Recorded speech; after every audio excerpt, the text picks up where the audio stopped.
Tenho giriboilas guisadas com batatas. Tenho giriboilas guisadas com batatas. Vamos a comê-las que são boas e baratas. Vamos a comê-las que são boas e baratas. Tenho giriboilas guisadas com feijões. Tenho giriboilas guisadas com feijões. Vamos a comê-los que são bons e capones. Bons dias nos de Deus, e eu quero agradecer antes de mais ao convite da Associação Mirandesa para poder falar um pouquinho convosco dos rocos e das ervas que estão associadas com as maleitas do corpo. Para isso escolhi uma série de espécies que considero que são muito populares e que são frequentes aqui nas terras de Miranda, para vos mostrar um cachico e começar por a vossa curiosidade em relação a estas espécies e ao melhor que a natureza nos pode oferecer.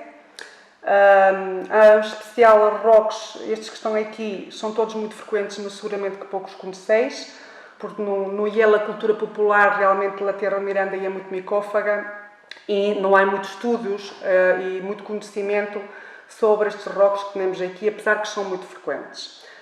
Peço por Lamanita muscaria, que é muito conhecida, é um roco tóxico, mas não é mortal.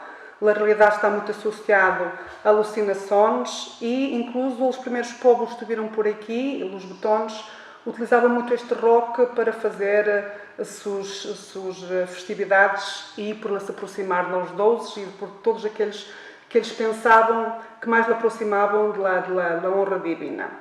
A curiosidade que há de Lamanita e é que está muito escrita nos livros, a Mirandês também, em especial numa novela que se chama La Dona Eugénia, que é uma novela muito curiosa que está associada com o veneno de Moriana, uma série de contos relacionados com mulheres transmontanas vengativas que utilizavam o veneno para curar, digamos assim, seus dolores amorosos, também políticos, e essa é a verdade. E é um rock que é bastante curioso porque tem umas pintas brancas, que a gente pensa que faz parte da coloração do chapéu do rock, mas em realidade é o resto do véu universal. Estes rocos crescem envolvidos numa membrana, que se chama o véu universal, e depois, quando ele cresce, quando floresce, digamos assim, quando frutifica, o que passa é que os restos do véu universal quedam aqui e dão uma aparência muito especial. Agora vou-vos a falar de um roco que é tóxico mortal e é realmente letal. Não há muitas observações e indicações a respeito deste roco, mas a verdade é que está catalogado como potencial mortal em Portugal. Chama-se Lamanita panterina. Como é amargoso por seu sabor de lachicha, realmente a gente não o consome. Poucas gente são que o consomem por engano. As amanitas, em especial, têm uma característica que é que tem aqui uma volva, poucas têm anilho, esta não tem anilho. Lamanita muscaria, que vos mostrei antes, tem um anilho que desaparece depois quando cresce.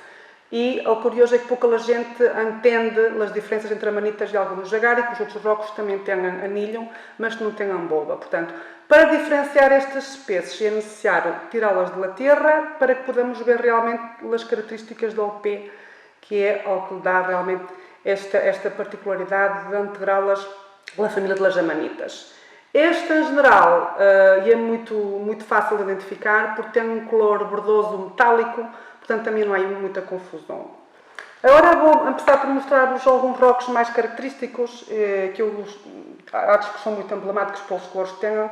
Este que está aqui, e é muito comum, aqui debaixo das folhosas, que é o Calaboletus calopus, que é um tóxico tampouco mortal, tem algumas particularidades que causam moléstias intestinais, alguns vômitos em algumas pessoas, algumas que outras dizem que também tiveram alucinações, mas é muito curioso porque este pode confundir-se com um muito mais tóxico que temos aqui, mas em terrenos calcários, que é o Rubroboletus satanás. Este sim é um roco bastante tóxico, porque as moléstias podem durar muitos dias e incluso causar a desidratação das pessoas. E é muito invulgar, porque aqui só há na freguesia de São Pedro e cerca das minas de Santo Adrião, que é onde os solos aqui são calcários, mas na realidade é um roco que é muito investigado pela ciência, porque também sabe que a toxina que tem este roco pode ter propriedades antimicrobianas.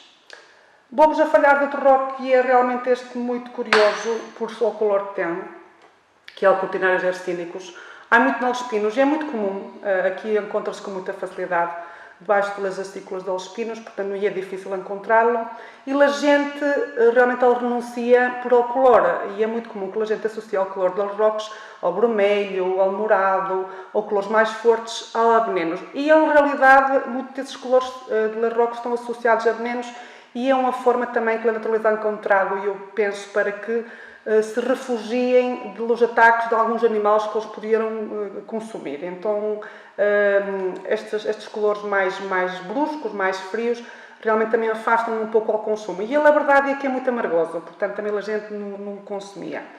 Este causa uma intoxicação que é muito grave, porque dá cabo aos rinhões. É uma intoxicação de larga duração, pode durar 2 a 15 dias na incubação. Isso significa que podes consumi-lo hoje e só depois de 15 dias é que podes dar-te conta das moléstias e já não te acordas de porque é que tens a moléstia. E então, quando te das conta, já houve falência renal e causa problemas realmente muito complicados. Outro rock tóxico que aqui também é muito comum é este, que é o Entoloma sinuatum.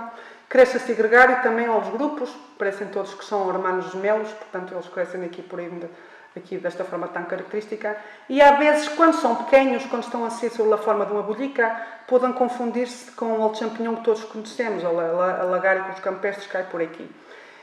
A curiosidade também deste champignon é que a toxicidade não é mortal, e essa é a realidade, mas há estudos que associam após ao consumo a problemas crónicos de alucinações e demência. Portanto, é um rock em França está muito reconhecido, porque há muitos estudos sobre ele e que realmente não aconselham de qualquer maneira ao consumo.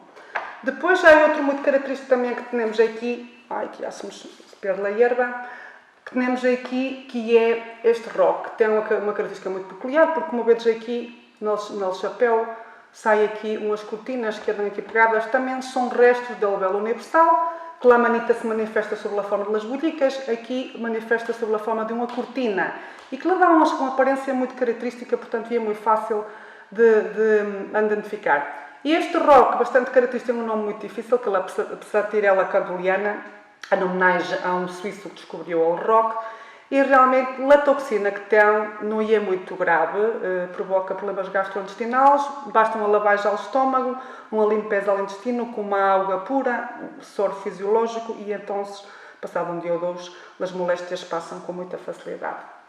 Temos lamicena pura, que é um rock que eu gosto muito por o color que tem, também tem uma coloração assim violácea muito característica. E eu o encontro muitas vezes, apesar de que não é fácil, porque está sempre debaixo das folhosas e não é muito fácil encontrá-lo. E na realidade a micena também provoca, como outras micenas em geral, mas é só a micena que temos aqui, esta que vos estão a ensinar, mas provocam alguns também síndromes muscarínicos, com alguns sudores, algumas moléstias estomacais, mas também não é muito preocupante se não é consumida em grandes quantidades, e essa é a realidade.